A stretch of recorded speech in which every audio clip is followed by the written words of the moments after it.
안녕하세요. 한수 앞선 전략으로 내일을 전망합니다. 시장 한수의 인천여우 곽지문입니다. 이번 주에 아쉽게도 3300 돌파를 못했습니다만은 제가 여러분한테 3300 돌파한다는 가정하에서 3300포인트를 바라보는 그런 다음주 전략을 준비했습니다. 오늘 일단 시장 흐름들, 지난주의 시장 흐름들 여러분한테 쭉 좀 설명을 드리고, 또 이번 주에 좀 그 특징적이었던 종목들, 그런 종목들 좀 말씀을 드리고, 그 다음에 이제 다음 주 시장 전망과, 결국 뭐 종목이 중요하지 않겠습니까? 뭐 지수보다도 지수가 올라가건 내려가건 수익 내는 것은 종목입니다. 제가 여러분한테 잘 알려진 것처럼 시황의 대가다 그 얘기하지만, 사실은 시황을 아는 이유가 수익 내기 위한 거예요. 시황이라고 하는 것은 지수가 올라가냐 내려가냐 이게 중요한 것이 아니라 시장의 대장주가 뭐냐, 그게 중요합니다. 대장주의 흐름을 알고 대장 테마를 알아야, 그래야 여러분들이 좀 편안하게 추세를 알고 수익을 낼 수 있다는 거죠. 그런 관점에서 오늘도 다음주 시장 전망 좀 해드리고, 그리고 이제 대장주 어떻게 갈 것인가 그 말씀을 좀 드리도록 하겠습니다. 보고 있는 것은 종합지수 차트인데 이것부터 좀 보자고요. 우리나라하고 사실은 그 뉴욕하고 참 많이 관련되어 있습니다. 그래서 뉴욕 시장의 흐름들을 좀 알아야 다음 주 얘기가 나올 수 있는 거예요. 또 중국 시장도 요즘은 좀 많이 영향을 주죠. 그래서 먼저 다우지수하고 나스닥의 모습들을 좀 설명을 드리고 다음 주 전망 좀 해보겠습니다. 여러분 보시는 화면은 지금 다우지수의 차트인데, 다우지수가 지금 올해 상반기 1, 2, 3, 4, 4월달까지는 괜찮았는데 5월달부터는 조금 정체돼 있어요. 35,000 정도에서 이제 주가가 더 올라가지 못하고 정체돼 있는데, 어떤 사람들은 35,000이 좀 고점이다, 이제는 내려갈 일만 있다, 이렇게 말씀하시는 분이 있습니다. 타당성이 있어요. 35,000에서 충분히 이제 많이 올랐으니까, 그동안 많이 올랐고, 사실은 코로나니 뭐니 해가지고 어려웠던 경제에서 저리 올라왔으니까 이게 고점이 돼서 내려갈 수도 있습니다. 그런데 문제는 말이죠, 내려갈 거면은 진작에 내려갈 것이다, 내려갔을 것이다. 지난 5월달부터 시작해서 악재가 많았잖아요. 뭐 델타도 있고 뭐 여러가지 악재 있었고 뭐 금리도 있고. 근데 이때 내려갔어야 되는데 내려가지 않고 버티고 있죠. 버티고 있으면서 오히려 이때 한번 찬스, 또 한 번의 하락 찬스가 있었는데 이 33,500에서 버티고 오히려 위로 가고 있습니다. 이렇게 위로 가고 있어요. 그러니까 하락은 아닌 것 같아. 더군다나 그 시장을 이끌고 있는 것은 사실은 기술주, 나스닥 기술주란 말이죠. 현재 뭐 팬데믹이니 코로나니 뭐 이렇게 다 중요합니다만은 시장을 이끌고 있는 것은 나스닥 기술주야. 여지껏 팡류가 시장을 실제로 끌고 왔습니다. 팡류. 그래서 이 팡류가 끌고 왔는데 아직까지도 팡류가 그대로 시장을 끌고 가고 있다는 겁니다. 나스닥이 끌고 가고 있어요. 나스닥이 최근에 급등하고 있지는 않지만 주가가 한 단계 올라와서 지지를 잘 받고, 한 단계 어디 올랐습니까? 14,000을 갖다가 뚫고 올라갔어요. 14,000을. 14,000의 이 쌍봉 위치였는데, 이 쌍봉 위치에서 그만 올라가서 내려갈 수 있습니다. 그렇지만 14,000에 고점 찍고 내려와서 13,000 저점 만들고, 그리고 어땠습니까? 6월 달에 이 14,000 쌍봉을 돌파해 버렸어요. 이 얘기 뭐냐 하면은 아직까지도 시장은 올라가고 있다, 그 얘기입니다. 오늘 아침도 뭡니까? 이렇게 주가가 쭉 올라가면서 다시 한번 신고가예요. 그러니까 신고가를 내고 있는데 내려간다, 말이 안 된다는 거예요. 지금 시장이 신고가 내고 있는데 내려간다는 게 말이 됩니까? 올라가는 거냐, 올라가는 거예요. 편하게 하세요. 편하게 그냥 올라가는 것은 올라가는 것이다, 내려가게 되면 내려가는 것이다, 이렇게 편하게 시장을 좀 따라가야 됩니다. 시장에 맞으려고 그러지 마세요. 시장은 하나님이니까 시장에 맞으려고 그러면 꼭 여러분들 피해를 있습니다. 제가 뭐 여러 번 그 방송에서 많이 내보냈지만 AMD 같은 종목도 이렇게 급등하고 있어요. 대표 반도체 종목 중에서 최근에 가장 실적이 좋은 AMD, 뭐 이번 주 급등 나왔잖아요. 이게 내려가는 겁니까? 안 내려가는 거야. 어드밴스드 마이크로 디바이스 AMD. 그 다음에 뭐 알파벳도 계속 그 흐름이 내려가는 모습은 안 나오잖아요. 21선 아직 빨간 라인 창창에 살아있는데 어떻게 내려갑니까? 이게 안 내려간단 말이에요. 알파벳, 뭐 페이스북, 그죠? 페이스북도 지금 창창에 살아가지고 주가가 여전히 서서히 퍼렇게, 서서히 벌겋게라 그래야 되나? 서서히 벌겋게 올라가는데, 이거 내려간다 그러면 안 되죠. 올라가는 중입니다. 페이스북도 올라가는 중이고, 뭐, 마이크로소프트, 그죠? 마이크로소프트도 계속 올라가지고 있죠. 어디 하나 내려간다는 모양은 안 나와요. 많이 올랐다고 내려간다. 이건 아닙니다. 많이 올랐다고 내려간다면요, 뭐, 2018년도 고점이었고, 19년도도 계속 고점이었겠죠. 많이 올라왔다고 내려가는 것은 아니다. 시장에서 대장은 기타장이고, 올라갈 때는 계속 올라가는 것이다. 뭐, 아마존닷컴, 엔비디아는 요즘 별로 안 올라가지만, 엔비디아도 역시 굉장히 또, 지난번까지 많이 올라왔죠. 이제는 이렇게 액면 분할해가지고 지금 이제 주가 확 내려갔는데, 엔비디아 역시 뭐, 올해 5월달까지도 계속 오르는 모습이었단 말이죠. 그래서 여러분한테 강조드리는 것은, 뉴욕은 계속 오르고 있다. 뉴욕은 기술주, 대표 팡류가 시장을 끌면서 오르고 있다. 다음 주에도 올라갈 것이고, 아직까지 올라갈 것이고, 팬데믹이 끝나가지고, 경제가 어떻게 될지 모르겠습니다만은, 저 생각에는 내년 3월달까지도 올라가지 않을까. 그렇게, 뭐 그런 얘기를 하는 사람들도 있습니다. 1920년대 10년간이 가장 좋았던 기간이라 그래요. 그때는 정말 경기가 좋았다 그럽니다.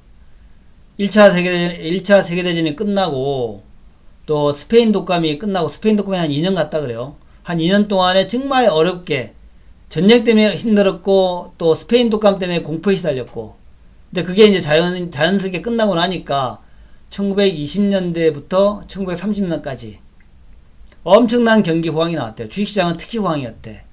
특히 이제 미국이 좋았는데, 왜 미국이 좋았냐면, 유럽은 망가졌지 않습니까? 독일도 망가지고, 영국도 망가지고, 프랑스도 망가지고, 전쟁하느라 망가졌단 말이죠. 근데 미국은 전쟁 안 했어. 그러니까 미국 혼자서 그야말로 세계의 생산 공장이 된 거죠. 많은 물건들을 만들어서 유럽에 수출하면서, 이때 미국은 최호황기가 왔었다는 거죠. 미국의 최호황기가 오면서 주가지수는 10년 동안 상승했습니다. 그러다가 이제 1929년도 대공황이 시작된 거죠. 그래서 어찌 보면은 이번에도 100년 만에 다시 팬데믹 같은 게 왔죠. 1920년대 팬데믹 이후에 100년 만에 지구촌에 팬데믹이 왔습니다. 코로나 팬데믹이 왔는데, 이 코로나가 지금 한 1년 반가량 끌고 있습니다. 그래서 1년 반가량 끝나고 나면, 코로나가 끝나고 나면 폭발적인 경기 회복이 오지 않겠나, 그런 생각도 하고요. 그러니까 소비의 폭발이죠. 분노의 소비. 게다가 또 하나가, 중요한 모멘텀 중에 하나가, 우리가 소위 4차 산업혁명이라는 것, 그 4차 산업혁명 중에서 가장 중요한 게 전기차 자율주행차입니다. 1900년대 초부터 시작해서 거의 100년 동안 이어졌던 이 자동차의 시대, 그러니까 내연기관 자동차의 시대가 종언을 구하고 새로운 전기차의 시대가 열립니다. 그러면 여러분 주차장에 주차되어 있는 모든 차가 다 전기차로 바뀌어야 돼. 자율주행차로 바뀌어야 돼. 관련된 서비스도 다 바뀌어야 돼. 어마어마한 산업의 부흥이 나올 겁니다. 그래서 아마도 앞으로 10년 동안 자동차가 전기차로 바뀌면서 엄청난 규모의 새로운 산업 부흥기가 오는 거 아니냐. 르네상스가 오는 게 아니냐. 이런 생각을 합니다. 새로운, 그러니까 2010년대 10년간은 사실은 뉴욕의 리먼 사태 이후에 어려웠어요. 어려웠죠. 사실은 뭐 경제가 좀 힘들게 산소 마스크를 쓰고 계속 버티다가 2018년도까지 좀 좋아지다가 다시 꼬꾸라졌는데, 거기에서 또 팬데믹까지 한번 맞은 거예요. 마치 100년 전에 1차 세계대전 끝나고 스페인 독감으로 또 한 번 맞아버린 그런 것처럼, 그렇게 또 한 번 맞으면서 2008년도 이후에 계속 미국은 그거 아닙니까? 버냉키의 돈풀기, 헬리콥터 밴의 양적 완화, 이게 이제 미국에서 유럽에서, 선진국이 미국에서 유럽에서 계속 돈풀기 한 거 아닙니까? 10년 동안 돈풀기 한 거야. 그리고 마지막에 또 돈풀기 해. 왜? 팬데믹 때문에. 그렇게 어렵게 살아온 게 지난 10년간이었다. 우리나라는 별로 안 어려운지 모르지만 세계적으로 볼 때는 굉장히 어려웠던 시기가 2010년대다. 그 2010년대 어려웠던 구간의 마지막 구간을 코로나가 딱 때려가지고 한 번 더 푹 빠지게 만들었다.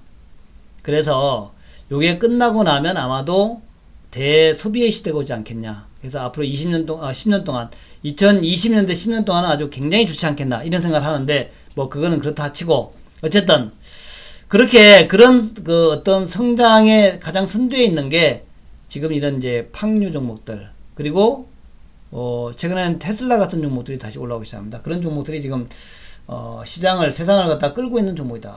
그래 보는 거죠. 그래서 그런 관점에서 제가 이렇게 차트를 좀 이쁘게 할게요. 그런 관점에서 종합지수 흐름을 봤고 다음 주는 말입니다. 다음 주는 3300 돌파하다고 봅니다. 상당히 더 가능성이 있다. 기술적으로 보게 되면은 어제 그저께 장대 양문 나면서 20일을 힘차게 돌파했잖아요. 근데 어제하고 오늘 비록 올라가지는 못했지만 3300 근처에서 작은 음목을 만들고 있죠. 강한 상승과 얕은 조정이에요. 강하게 상승이 나오고 얕게 조정을 받았으니까 이거는 상승이 또 추가로 된다는 얘기입니다. 다시 추가적인 상승이 일어나고 본격적 상승이 일어나고 3300을 돌파하면서 급등이 나올 수 있다. 이제 그런 개념을 보셔야 돼요. 그러면 급등이 나오면 뭐가 하겠습니까? 여러분들 생각에 반도체, 삼성전자하고 하이닉스가 가기 시작해서 반도체. 카카오도 좀 조정받았지. 다시 한번 갈 거야. 카카오. 네이버도 가능성이 있어. 현대차 진짜 오래 쉬었잖아. 올해 상반기 내내 쉬었어. 현대차 정말 갈 것 같아. 현대차 가면 현대차만 가는 게 아니라 현대차, 기아차, 모비스, 현대위아 많죠. 현대오토에버, 그다음에 LG전자 같은 것도 이제 전기차로 보니까 그런 쪽이 갈 것 같고, 다음에 이제 그게 가게 되면 다시 한번 2차전지가 다시 한번 갈 수 있는 또 여건이 됩니다. 다시 한번 2차전지가 리바이벌 할 수 있는 그런 여건이 돼요. 2차전지의 리바이벌도 우리가 생각할 수 있겠다는 거죠. 2차전지의 리바이벌. 그래서 지금 이제 보고 있는 것들이 뭐 여러분 잘 아시는 LG화학이라든가 삼성 SDI라든가 이런 종목들도 갈 수 있는 데 여건이 된다는 거죠. 그런 것들의 이제 흐름들이 나올 수 있다. 그렇게 일단 보는 거예요. LG화학, 삼성 SDI, 이노베이션 이런 것들 그런 흐름들이 나올 수 있다. 이제 그런 관점에서 볼 때에 이번 주에 이제 우리가 대장주를 잘 찍어야 된다. 그래서 좀 간략하게 설명해 드릴게요.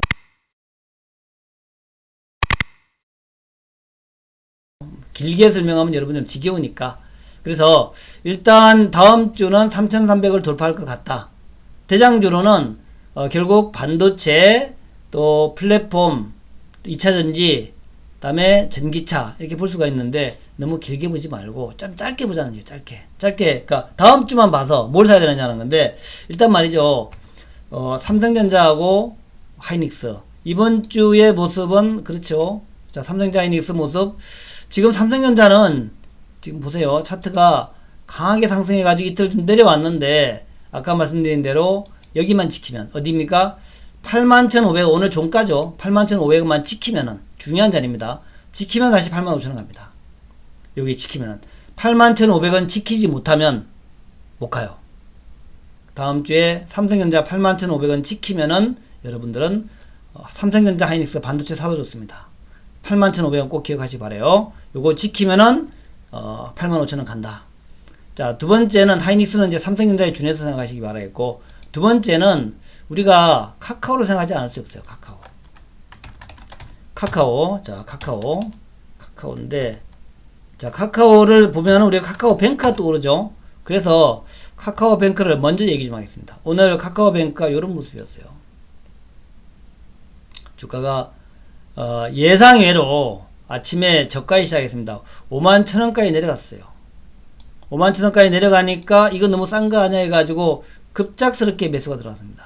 정말 순식간에 매수가 팍 들어와가지고 주가가 급등을 했어요. 정말 눈 깜짝할 사이에. 그래서 52,000원, 51,000원까지 해서 67,000원, 8,000원까지 가는데 진짜 짧은 시간이었죠. 그냥 한 방에 갔습니다. 하니까 그냥 가버린 거예요. 그리고 난 다음에 이제 주가가 쭉 행보하다가 이렇게 행보하게 되면 올라갑니다. 행보하다가 오후 들어서 올라가서 마지막에 상가였습니다. 마지막에 동시효과에 상가지 마감 됐는데 카카오뱅크는 이렇게 보세요. 일단 말입니다. 9만원 보세요. 9만원대 이상에서는 단기 좀 매도도 가능하다. 그리고 지금 이제 6만원대 이하에서는 매수 좋다. 그러니까 9만원과 6만원 꼭 기억하세요. 9만원대 이상에서는 한번 매도를 고려하겠다. 그리고 6만원대 이하에서는 매수를 고려하겠다. 자, 6만원 이하에서는 매수, 9만원 이상에서는 매도. 어느 증권사나 어느 은행에서는, 어느 금융주주에서는 카카오뱅크가 너무 비싸다. 이해가 갑니다. KB금융지주보다 왜 비싸? 카카오뱅크가 오늘 시가총액 33조인데, 신한지주나 KB금융지주가 20조 초반이거든요. 21조 뭐 이 정도거든요. 그러니까 카카오뱅크가 뭔데 33조야. 그거는 잘 모르는 얘기예요. 모르고 하는 얘기입니다. 카카오뱅크하고 신한지주하고는 다릅니다. 카카오뱅크하고 KB금융지주하고는 달라요. KB금융지주는 그냥 은행입니다. 은행인데 카카오뱅크도 물론 은행이지만 은행보다는 금융 플랫폼 의미가 훨씬 강합니다. 카카오뱅크는 금융 플랫폼이야. 금융 플랫폼이라는 건 뭡니까? 금융의 은행, 증권, 보험, 카드, 간편결제 이런 여러가지의 금융을 갖다가 종합으로 하는 회사. 그것뿐만 아니라 카카오뱅크는 IT로 중무장이 되어 있습니다. 카카오뱅크는 지점이 없어요. 인력이 별로 없습니다. 그래서 성장하게 되면은 정말 무서운 속도로 성장할 수 있다. 지금까지 우리 그 유명한 말이 있지 않습니까? 알리바바의 마윈이 뭐라 그랬습니까? 중국의 은행들은 전당포 영업을 하고 있다.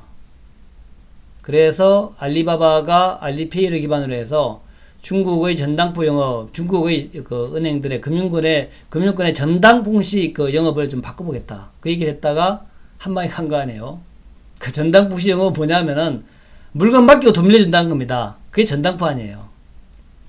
세계의 IB는 그렇지 않죠. 그렇지 않습니다. 뭔가 굉장히 창의적이에요. 뭔가 부가가치를 창출합니다. 물건 맡기고 돈 빌려주는 거 누군 못해. 그건 고리대금업이지. 그러니까 마윈이 그 중국의 금융권들을 향해서 니네들 고리대금업 하고 있지 이렇게 얘기하니까 중국 정부가 팍 도는 거죠. 그래서 그렇게 된 건데 카카오도 마찬가지입니다. 우리나라 은행들 고리대금업 하고 있어요. 아니 그건 누구는 못해? 뭐 주택담보대출 받고 돈 빌려주고 요즘 뭐 우리나라 은행 공장 기업들도 다 그래요. 기업들도 중소기업 보세요. 공장에 부동산 맡기고 돈 빌리는 거야. 그거 하고 있어요 지금. 그래가지고 그게 뭐 세계적인 은행 되겠어요 그게. 그건 누군 못해. 그냥 이자장사지. 전당포 영업이지. 카카오뱅크는 다르답니다. 카카오뱅크는 사람들을 빅데이터에 의해서 판단할 줄 알아요. 그 기업이 정말 사업을 잘하고 있는가를 빅데이터에 의해서 판단할 줄 압니다. 그게 카카오뱅크의 무기예요. 이번에 IPO를 통해서 자금 들어오면 그래서 그 IT 기반 기술을 기반으로 해서 해외로 진출하겠다. 뉴욕에 가가지고 파랑을 일으킬지도 모릅니다. 일본과 아시아에서 정말 대박을 터뜨릴지도 몰라요. 그런 기대감이 녹아있는 게 카카오뱅크입니다. 그런 첨단 금융 기법 또 종합금융업 그게 카카오뱅크예요. 그러니까 달리 평가해야 돼. 그리고 카카오뱅크가 상장됐으니까 카카오는 이제 별 볼일 없는 거 아니야? 이렇게 얘기하시는 분들도 있어요. 뭐 어느 정도 타당성도 있습니다. 그래 뭐 카카오뱅크 때문에 주가 올라온 측면도 있지. 근데 오산입니다. 첫 번째는 카카오뱅크나 카카오페이나 카카오 엔터테인먼트 이런 것들이 상장이 되면서 카카오의 시너지 효과가 더 날 것이다. 훨씬 더 플랫폼의 역량이 강화될 것이다. 그게 첫 번째고, 두 번째는 카카오가 지금 카카오 커머스하고 합병하잖아요. 이 커머스가 굉장히 또 큰 영업 분야예요. 그래서 아마도 카카오 커머스가 현재 지금 카카오의 주력 산업이 될 거예요. 네이버 커머스가 주력 산업 아닙니까? 카카오가 앞으로 카카오 커머스가 주력 산업이 될 거예요. 그러면은 현재의 시장 가치보다도 훨씬 더 높은 가치를 받을 수 있을 것이다. 지금 현재 뭐 64조입니까? 이거보다 훨씬 더 높은 시장 가치를 받을 수 있을 것이다 생각합니다. 그래서 카카오에 대해서 여러분들 아예 카카오뱅크 상장됐으니까 별 볼이 없는 거 아니야? 이제 팔아야 되나? 지분과 지석이네 이렇게 보지 마시고 좀 더 넓은 시각으로 보시기 바랍니다. 오늘 제가 사실은 여러분한테 강조드리고 싶은 종목은 네이버예요. 네이버가 지금 여러분 뭐 다 아시겠지만 모르신 분도 있으려나? 차트도 뭐 좋습니다. 차트도 현재 20일선 타고 좀 올라가는 차트고 어제 쭉 올라와가지고 20일을 돌파했고 다시 오늘도 20일 타고 있죠. 요거는 말입니다. 단기적으로 좀 상당히 좀 좋은 차트예요. 매물도 좀 소화하고 좀 매물서하는 모습 나오죠. 상당히 그 공격적인 모습이 나오는 것이 이제 네이버의 모습이다. 네이버는 말입니다. 두 가지 매력이 있어요. 첫 번째는 네이버의 자회사 라인, 일본서 영업하고 있는 라인하고 야후하고 합병해가지고 이제 지금 영업을 하고 있죠. 근데 네이버의 라인은 일본과 태국과 대만과 인도네시아 이런 일본과 동남아시아에서 주력 그 SNS입니다. 카카오톡하고 똑같아요. 근데 이 라인이 카톡이 여러가지 뭐 카카오뱅크 만들고 카카오 증권 만들고 카카오페이 카카오 모빌리티 만드는 것처럼 똑같은 형태로 지금 네이버의 라인이 일본에서 그런 걸 만들고 있습니다. 일본에서 라인뱅크, 또 태국에서 대만에서 라인뱅크하고 또 뭐 라인 뭐 이름 비슷합니다만 그 종합금융회사를 만들고 있어요. 그런 것들이 지금 네이버의 라인이 야후랑 합작해가지고 펼쳐나가는 오토 서비스가 되는 것이고, 게다가 야후가 원래 그쪽 일본에서의 커머스 쪽이 강하지 않습니까? 그래서 라인과 야후가 합해가지고 커머스, 자 온라인 쇼핑에서 또 대박을 터뜨리고 있는, 빠르게 성장하고 있는 그런 부분이다. 광고도 마찬가지고요. 그래서 아마도 하반기와 내년에는 네이버의 라인과 야후의 합병회사인 일본의 제드홀딩스가 굉장한 성과를 낼 것이다. 그런 관점에서 매력적인 부분이 있다. 그것은 이제 또 한번 매력을 보겠고, 그 외에 나머지 뭐 제페토 아시죠? 제페토. 우리가 로블록스, 또 뭐 메타버스, 하여튼 대한민국 메타버스의 그 메카는 네이버야. 네이버는 대한민국 메타버스가 아니라 세계적인 메타버스야. 제페토가 그렇거든요. 그래서 그거에 대한 매력도 좀 생각해 보셔서 여러분들은 카카오도 좋고 카카오뱅크도 좋지만 네이버 이거 대단한 기업이 될 것이다. 다음 주에도 여러분들 차트 모양 보니까 네이버가 딱 갈 자리에요. 네이버 한번 좀 장기적 관점으로, 뭐 이거 단기로 사가지고 수익 내려고 하지 말고 장기적 관점에서 보시라 하는 말씀도 드립니다.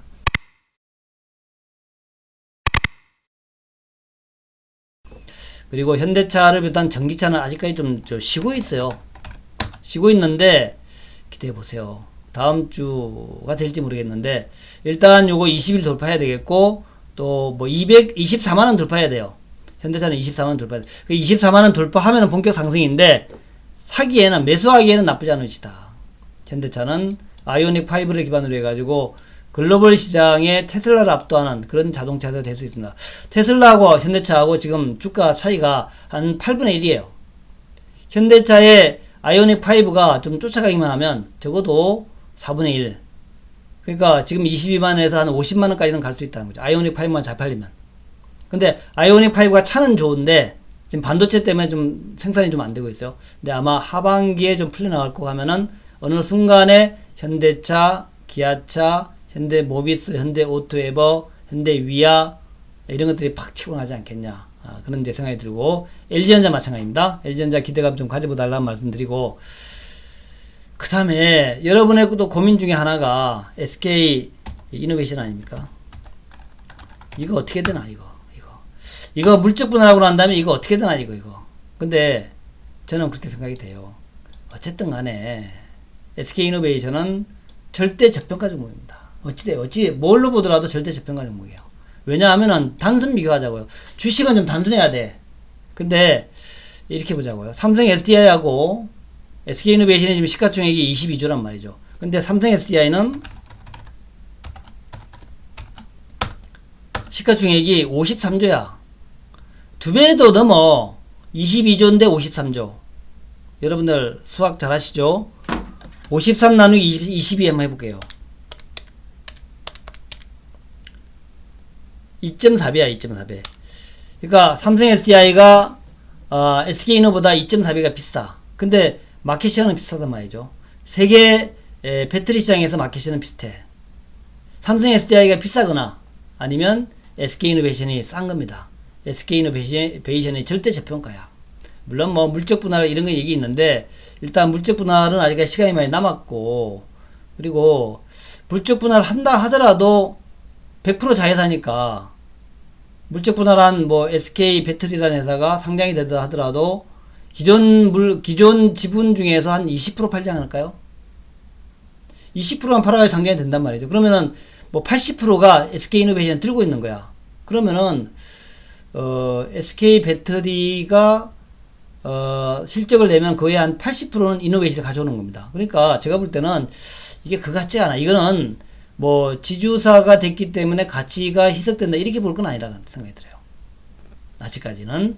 물론 지분을 갖다가 50% 팔았다면 좀 많이 좀 적어 되겠지만 아직은 이노베이션은 괜찮고, 또 뭐 1년 있다가 상장되는 이런 얘기가 아니라 지분 구조가 많이 바뀌기 전까지는 괜찮고, 또 그만큼 또 이제 배터리가 빨리 성장하니까 지분 가치 희석보다도 배터리 성장이 더 빠를 것 같아요. 그러니까 너무 걱정할 필요는 없다 이렇게 생각합니다. 그래서 그런 관점에서 여러분들 저점 매수 한번 노려보시라는 말씀드리고, 자 마지막입니다. 남북 관련주들 오늘도 좋았어요. 오늘 대하TI, 푸른기술, 이시인석재, 안한 이런 것들 쭉 잘 올라오고, 인디애파와 신흥 같은 것도 잘 올라왔습니다. 그래서 남북주 관련해서는 분명히 뭔가 진행되는 게 있을 것이다. 기대 한번 해보자. 다음 주에도 또 8월 말까지 아마 그 미국 얘기가 여름이 지나기 전까지 뭔가 북한과 좋은 결과가 나올 것이다. 이제 지난번에 얘기했었는데, 아마 제가 보기에도 여름이 가기 전에, 그러니까 다음 주, 그 다음 주 해가지고 남북 관련해서 중요한 재료들이 많이 나올 것 같다 생각이 듭니다. 그래서 남북 관련주에서 대표 종목, 철도 종목, 또 우리 그 금강산 관광, 개별 관광 종목, 또 이제 그 개성공단, 또 농업주들 있지 않습니까? 뭐 비료라든가 농약이라든가 종묘 같은 거, 이런 것들을 한번 여러분들 유심히 보자라는 말씀드리면서 저점 매수 넣으시면 다음 주에도 큰 수익을 낼 것 같다 말씀드립니다. 자, 인천유 화이팅이고요. 저는 월, 화, 수, 목 4일 동안 밤 8시에 유튜브에서 제가 늘 방송을 합니다. 밤 8시 월, 화, 수, 목, 그리고 아침 7시 50분에 와우넷에서 월, 화, 수, 목, 금까지, 아침 7시 50분은 월, 화, 수, 목, 금까지 이렇게 5일 동안 아침 7시 50분에 와우넷 아시죠? 와우넷에서 제가 방송을 하니까 아침에 뉴욕 증시의 모습이라든가 이런 걸 보실 분들은 아침에 인천여고에 와우넷 와서 인천여고 검색해서 들어오시면 되겠고요. 거기서 이제 종합적으로 제가 아침마다 전략을 짜드립니다. 미국 증시 보고 우리나라 변수 보고 해가지고, 그러니까 매일 아침 7시 50분은 와우넷에서, 밤 8시는 유튜브에서 그렇게 인천여고 만나시면 되겠습니다. 감사합니다.